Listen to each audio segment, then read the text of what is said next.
A paz do Senhor, querido. Que Deus abençoe você, sua casa, sua família. Eu quero dizer, forças. O Senhor não te deixou. Quem compartilhou esse vídeo contigo, com certeza foi usado por Deus para abençoar a tua vida através desta palavra.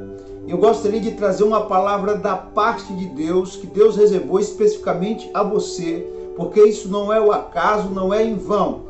Você está diante desta mensagem porque Deus quer tratar algo especificamente dentro de você.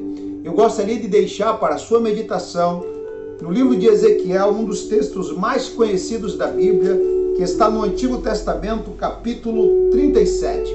A Bíblia diz assim, capítulo 37 do livro de Ezequiel, os versículos 1 e 2 está escrito: Veio sobre mim a mão do Senhor, e o Senhor me levou em espírito, e me pôs no meio de um vale que estava cheio de ossos.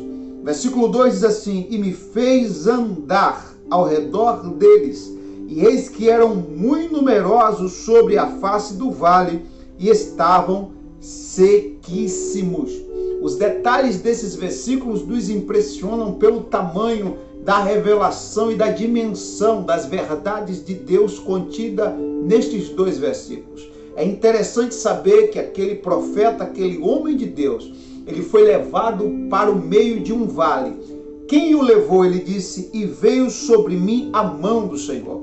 Quando a mão do Senhor veio sobre o profeta Ezequiel, às vezes nós imaginamos uma mão chamando, uma mão convidativa, uma mão convidando ou uma mão guiando. Mas não foi assim.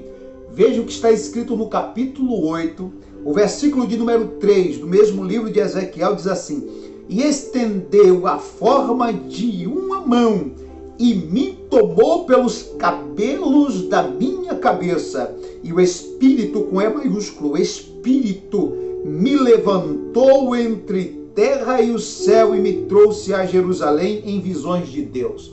Então, Ezequiel disse: Deus me levantou pelo cabelo da minha cabeça.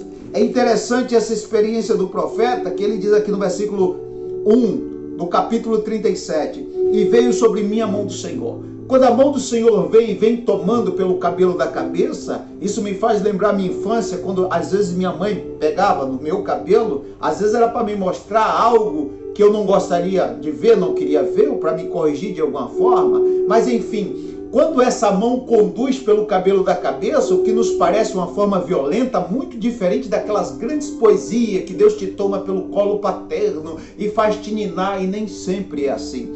Às vezes Deus nos toma bruscamente de uma forma que nós, seres humanos, julgamos que é violenta. Sabe por quê? Porque muitas vezes Deus quer nos conduzir para lugares que nós não queremos ir com os próprios pés, lugares que nós não desejamos ir. O vale é um lugar indesejável, o deserto é um lugar indesejável, mas para este lugar que Deus conduziu o profeta, Deus teve que levantá-lo pelo cabelo da cabeça. Muitas vezes são formas dolorosas que Deus trata particularmente com cada um de nós, para nos levar em lugares indesejáveis, mas são em lugares indesejáveis que Deus tem um grande propósito. Por exemplo, se nós vermos o capítulo 3 de São Mateus, versículo 16 e 17, a Bíblia diz que quando Jesus saiu da água, estava se batizando, os céus se abriu, o Espírito Santo desceu em forma corpórea de uma pomba, e Deus, o Pai, falou: Este é o meu Filho em quem minha alma se compraz, ou quem eu sinto prazer. E a Bíblia diz que no mesmo instante que Jesus saiu das águas, aí já começa o capítulo 4 de Mateus, versículo 1, dizendo que o Espírito de Deus conduziu Jesus até o deserto. Mesmo Lucas também fala no capítulo 4, versículo 1, que foi o Espírito Santo que conduziu Jesus ao deserto. Ou seja, o Espírito de Deus conduziu Jesus a um lugar indesejável, a um deserto, para passar 40 dias para ser tentado. Mas lá ele venceu a tentação do corpo, da alma e do espírito. Quando Deus nos leva a lugares indesejáveis, é com o propósito de vencermos alguma coisa. E este profeta aqui, que ora acabamos de ver, a Bíblia diz que veio sobre mim a mão do Senhor e me levou em espírito e me pôs no meio, ou seja, na parte mais difícil do vale. Só que a Bíblia diz no versículo 2 que depois que ele colocou no meio, a Bíblia diz que ele levou agora ao redor, aonde eu li, o capítulo 2 diz que ele levou ao redor, mas antes de estar no redor, ele foi para o meio. E o que seria no meio? Aqui Deus nos ensina duas coisas preciosíssimas, preste muita atenção quanto a isso.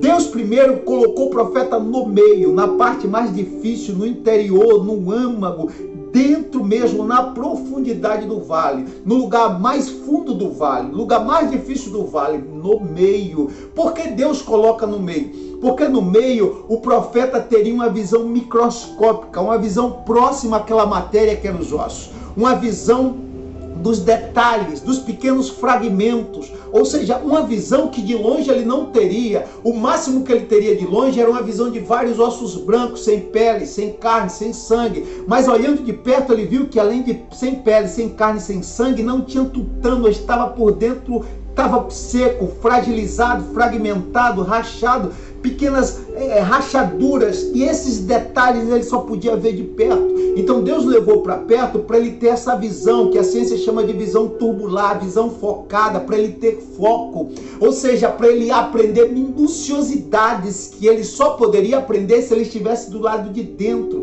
sentindo na pele, vivendo na prática, vivendo de perto, respirando aquele ambiente, sentindo tudo aquilo.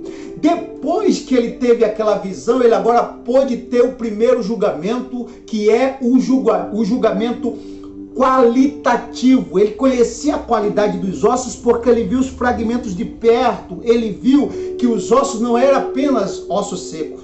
Tanto que quando Deus queria saber com ele o que ele entendeu daqueles ossos, que tipo de osso é aquele, ele não falou ossos secos, ali não é um vale de ossos secos. Na verdade, é um vale de ossos sequíssimos, está no superlativo. Ele só falou no superlativo porque ele sabia detalhes, que estava fragmentado, detalhes de pequenas rachaduras, ou seja, o tutano estava seco, não era mais ossos secos, era sequíssimos. Quando Deus agora colocou ele nos bastidores ao redor, era para ele ver a quantidade daqueles ossos, porque de perto ele não podia ver a quantidade, ele podia ver a qualidade. Agora de longe ele via a quantidade, ele disse, são numerosos, são muitos. Agora ele pôde ter o segundo julgamento, que é o julgamento quantitativo. De longe ele viu a quantidade, de perto ele viu a qualidade. Agora de longe Deus estava dando uma visão holística, uma visão periférica, uma visão espacial. É a visão que a ciência diz que as mulheres têm, a visão de um todo. Ele, para ver um todo, primeiro ele teve que ver os detalhes. Jó falou no capítulo 42 que meus ouvidos ouvia falar, agora os meus olhos te veem, ou seja, eu sinto de perto, eu passei pela experiência, eu sei o que é isso, eu vivi isso de perto. Jó esteve no meio do vale. Então quando você está no meio do vale, é para você ver o que ainda não viu antes, é para você enxergar o que você ainda não enxergou antes, é você prescutar por dentro, com a visão de acrises, com a visão do discernimento, e você enxergar coisas que passaram desapercebidas outrora. Talvez pessoas te julguem pelo teu pouco tempo de casamento ou pouco tempo de ministério, porque nem cabelos brancos você tem, mas você viveu experiência que pessoas do dobro ou do triplo da tua idade não viveram ainda. Sabe por quê? Porque você esteve em lugares que eles ainda não estiveram, você esteve no olho do furacão, você esteve no meio do vale, e é difícil alguém julgar qual é a dor de ter alguém no leito quando você olha e está alguém que você ama no leito de dor. Quando você olha e o armário da sua casa não tem nada, a despensa está vazia. Quando alguém te empurra para a fila do desemprego e você sente na pele algo que algumas pessoas te ensinavam, mas você ainda não sabia.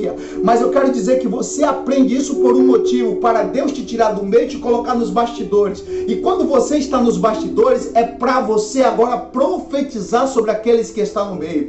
Quem está no meio pode perguntar, quem é você para profetizar? Você diz, agora eu tenho autoridade, porque eu conheço na prática, eu conheço na pele aquilo que você está vivendo, porque eu já estive no meio deste vale. Ezequiel pôde profetizar porque ele sabia que já esteve vivendo aquela situação, ele já esteve no meio daquele vale, por isso que ele podia profetizar. Então no meio da prova, louve a Deus. No meio dessa turbulência, dessa tribulação, no meio de todas essas circunstâncias difíceis, adore a Deus, porque Ele está te ensinando alguma coisa, você está aprendendo para profetizar sobre a vida de outras pessoas que precisam da sua ajuda. Deus vai te tirar do meio, te colocar nos bastidores para você profetizar sobre a vida deles. E um grande número de ossos que estão em bagunças, fragmentados, fragilizados e espalhados, torna-se um grande exército para a glória de Deus. E não se esqueça de um detalhe, que quando somos submetidos a uma avaliação, a uma prova, só vamos passar por ela se aprendermos alguma coisa. Deus em Cristo te abençoe poderosamente. Nós nos encontramos no canal Amo EBD e lá estaremos estudando a palavra de Deus. Fique em paz, fique com Deus, Deus abençoe e até a próxima com esse maná diário, maná do dia. Deus te abençoe, paz.